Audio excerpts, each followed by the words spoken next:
정윤호 목사님과 함께하는 오늘의 큐티입니다. 7월 28일 오늘의 말씀은 이사야 13장입니다.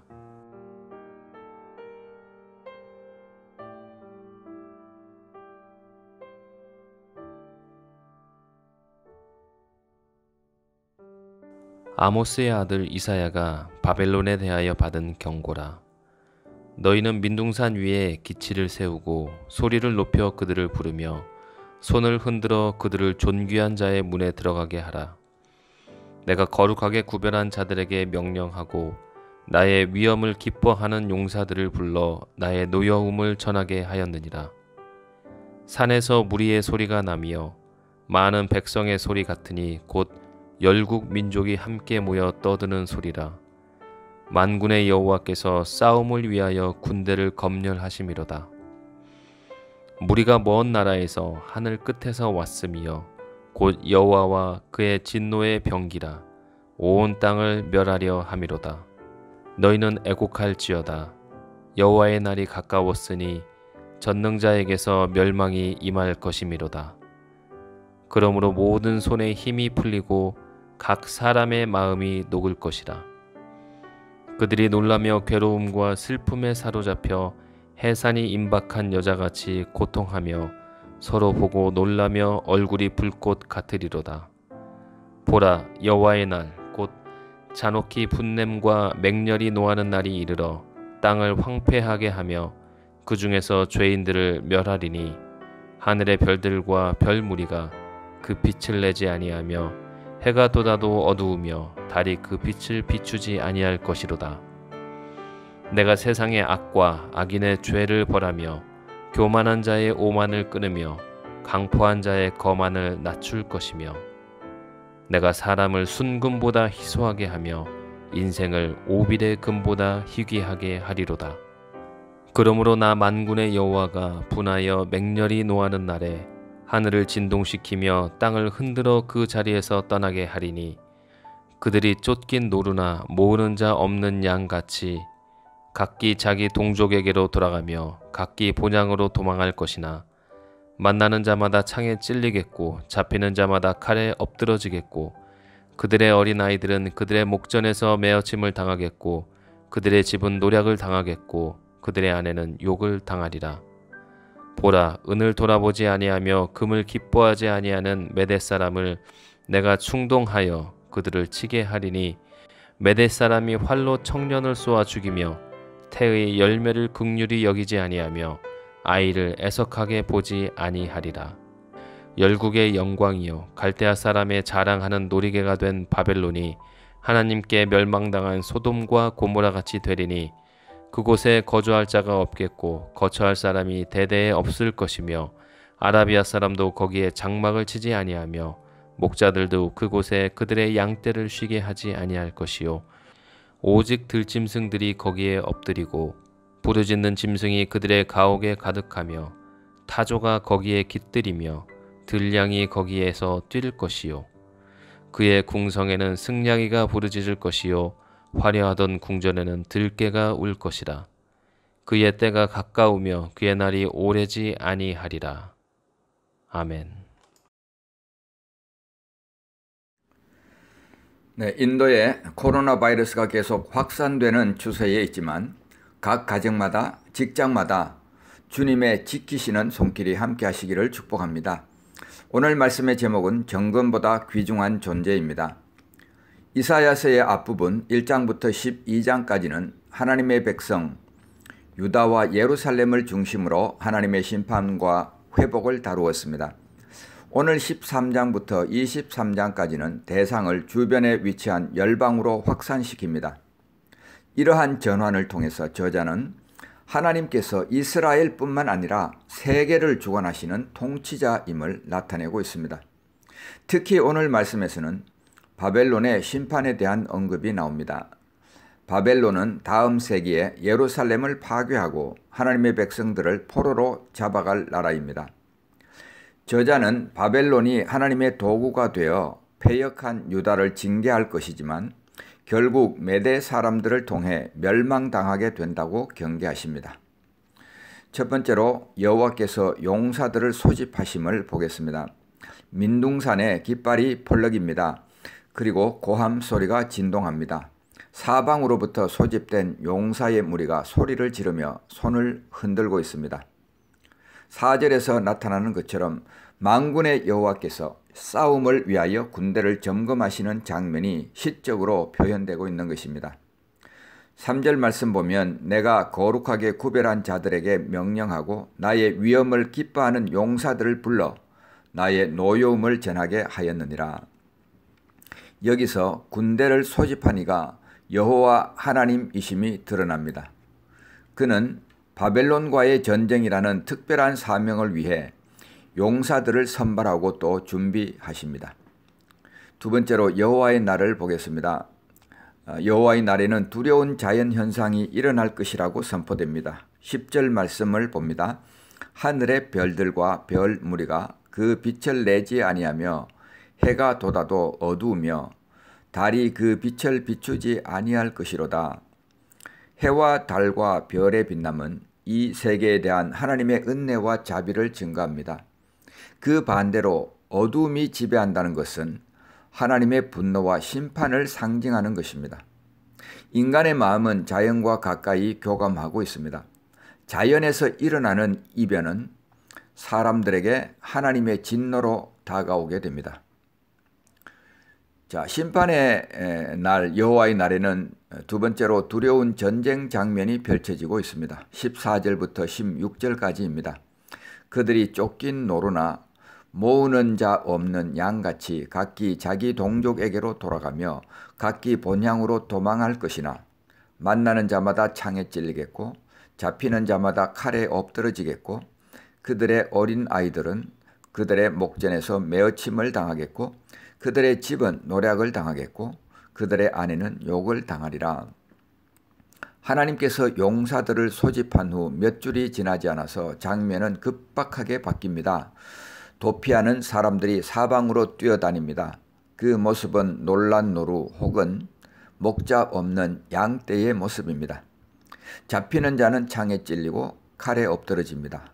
아이들은 매어침을 당하고 집은 노략당하고 여자들은 능욕을 당합니다. 자연재해의 흉포함보다도 더 끔찍한 것이 전쟁터의 참화입니다. 그것은 인간의 마음에 지옥이 열린 모습입니다. 자, 이런 심판의 그 목적이 무엇인지 그 도덕적 목적이 드러나고 있습니다. 11절 말씀을 봅니다.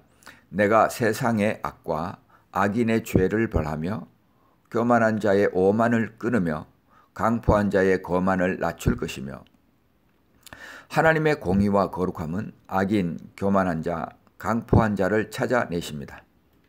이는 하나님의 공의의 표현입니다. 세상은 그 죄로 인해 멸망을 당합니다. 그런데 하나님은 죄의 외양보다 그 원인을 주목하십니다. 세상의 악, 악인의 죄, 교만한 자의 오만, 강포한 자의 거만, 이렇게 그 근본 원인이 지적을 받고 있습니다. 죄란 무엇일까요? 요한일서 3장 4절에 의하면 죄를 짓는 자마다 불법을 행하나니 죄는 불법이라고 했습니다. 죄는 하나님의 법을 어기는 것 또는 불순종하는 것입니다. 히브리어로는 이 어기다는 말이 넘어가다, 떠나가다는 의미가 있습니다. 명사형으로 쓰이면 거역 또는 반역이라는 의미를 지닙니다. 왜 인간이 하나님을 떠나게 될까요? 그 해답 중에 지극히 큰 부분은 교만 때문입니다. 이 교만이 사람을 향해 나타나는 것이 오만 또는 거만입니다. 거만을 다른 말로 표현하면 높은 눈이라고 할 수 있습니다. 교만은 하나님을 높이기보다는 자기 자신을 자랑하려 합니다. 교만은 하나님의 이름을 높이기보다는 자기 이름을 알리려고 합니다. 교만은 하나님보다 부, 보석, 월급, 건강, 아름다움, 권력, 성공 등등 다른 것을 자랑하게 만듭니다. 교만은 하나님의 자비를 거절하고 하나님이 해주시는 것들을 자기가 한 것처럼 착각하게 만듭니다. 그래서 우리가 지나온 이사야 10장 13절 14절은 이렇게 말합니다.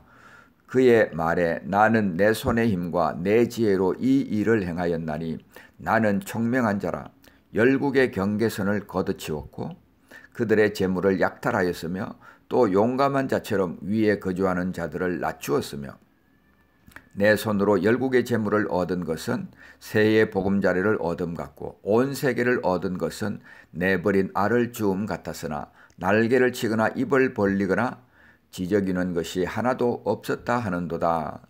여기에 보면 내 지혜로 내 손의 힘으로 재물을 약탈했다.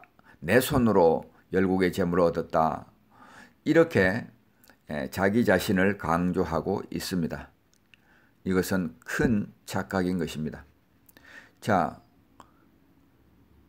죄가 그런 것이라면 악은 무엇일까요?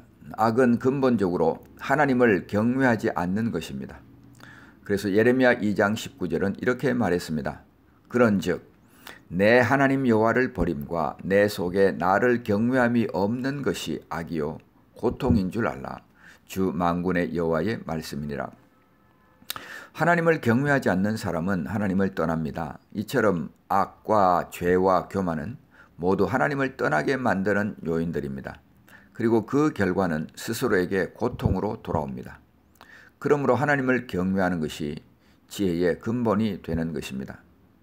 자, 여기서 하나님의 심판의 목적이 드러납니다. 12절 말씀을 보겠습니다. 내가 사람을 순금보다 희소하게 하며 인생을 오빌의 금보다 희귀하게 하리로다. 우리말 성경에는 희소하게 하며 희귀하게 하리로다고 했는데 킹 제임스 버전에서는 귀중하게 하리로다고 번역했습니다. 하나님의 심판의 목적은 사람을 정금처럼 오빌의 금처럼 귀중하게 단련하는 데 있다는 것입니다. 욥은 그래서 이렇게 고백했습니다. 그러나 내가 가는 길을 그가 아시나니 그가 나를 단련하신 후에는 내가 순금같이 되어 나오리라. 고통은 한 사람의 생애에 있어서 위대한 선생님이 됩니다. 고난은 교만을 기르는 양분을 제거해 줍니다. 하나님은 심판을 선언하는 와중에도 회복을 말씀하십니다. 하나님은 유다가 포로로 잡혀갈 것이라고 선포하면서도 다른 한편으로는 새싹, 하나들, 임마누엘, 메시아에 관해서 말씀하셨습니다. 하나님은 지금 멸망과 황폐를 예언하는 와중에 연단과 단련을 말씀하십니다. 주님께서 인생으로 고생하게 하시며 근심하게 하심은 본심이 아니라고 했습니다. 우리가 주님을 선하다고 고백하는 이유입니다. 마지막으로 심판의 결과가 17절부터 22절 사이에 나옵니다. 심판의 결과는 두 가지 모습으로 묘사되고 있습니다. 하나는 멸망이고 또 다른 하나는 황폐입니다. 실랑과 들깨, 타조, 부엉이, 까마귀 등과 같이 사람이 살지 않는 곳에 서식하는 어둠의 동물들로 그 땅이 가득 차게 되어서 그 땅은 사람이 살지 못하는 황무지로 변하게 됩니다. 죄는 사람의 마음을 꽃 피우고 열매 맺는 동산이 아니라 야생 동물들이 사는 황무지로 만드는 것입니다. 사랑하는 성도 여러분, 심판을 선포하시는 하나님은 다른 한편으로 순금처럼 정결하게 하시겠다고 선포하십니다. 우리 속에 두신 성령의 능력을 의지하여 마음속에 자리 잡고 있는 악과 죄와 교만과 거만을 해결해 나감으로써 정금보다 더 귀중한 존재들로 변화되시기를 우리 주님의 이름으로 축복합니다. 기도하겠습니다. 하나님 아버지, 오늘 하나님께서 이스라엘 백성들을 향하여 예언하시던 것을 마무리하며 이제 이방인들에게로 그 눈길을 돌리고 계십니다. 그리고 하나님 아버지, 이방인들의 심판 첫 번째로 바벨론을 거론하시며 그들에게 있어서 중요한 문제가 무엇이었던지 그것을 설명하고 계십니다. 하나님 아버지, 하나님은 죄의 외양을 보시는 게 아니라 그 원인을 주목하고 계십니다. 세상의 악과 악인의 죄와 교만한 자의 오만과 강포한 자의 거만을 말씀하고 계십니다. 하나님 아버지, 우리 속에 있는 이와 같은 죄의 근본적인 요인들이 무엇인지를 돌아보는 시간 되게 하여 주시옵소서. 하나님 아버지, 우리 속에 죄와 악과 교만과 거만을 제하시고 하나님 보시기에 정금보다 더 귀중한 존재들이 되게 하여 주옵소서. 예수님의 이름으로 간절히 기도하옵나이다. 아멘. 묵상을 위한 질문들이 있습니다. 첫 번째 질문, 자신이나 주변에서 인간의 마음에 지옥이 열린 모습을 본 적이 있나? 자신의 마음을 신뢰하는 것이 얼마나 어리석은지를 생각해 보시기 바랍니다. 두 번째, 나 자신에게 발견되는 악과 죄와 교만, 거만의 모습은 무엇인가? 세 번째 질문입니다. 내 마음은 각종 들짐승이 사는 황무지인가? 꽃피고 열매 맺는 동산인가? 주님 앞에서 이런 질문들을 돌아보면서 기도하는 시간을 갖도록 하겠습니다.